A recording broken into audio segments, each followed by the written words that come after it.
তিনটি ক্রমিক পূর্ণ সংখ্যার গুণফল 120। প্রথমে 120কে আমরা উৎপাদকে ভেঙে নেব। তাহলে 120কে আমরা উৎপাদকে ভেঙে নিই। 2 60, 2 30, 2 15, 15কে 3 দিয়ে ভাঙি, 3 5 15। তাহলে এখানে যে ক্রমিক উৎপাদক, সেই উৎপাদকগুলো আমরা এখান থেকে দেখে নেব। প্রথমে 2, এরপর 3, এরপর 4, এরপর 5, এরপর 3 2 6। এরপরে আরও কিছু উৎপাদক আছে, কিন্তু সেই উৎপাদকগুলো ক্রমিক হবে না।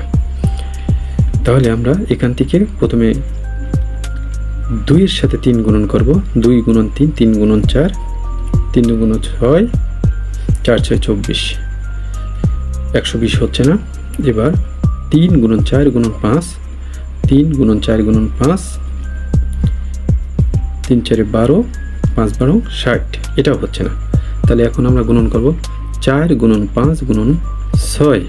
তাহলে 4 5 20, 6 20 120, অর্থাৎ 4 গুণন 5 গুণন 6 সমান সমান 120। তাহলে এই তিনটি ক্রমিক পূর্ণ সংখ্যা যদি আমরা গুণন করি তাহলে 120 হচ্ছে। তাহলে আমাদের বলছে যোগফল কত?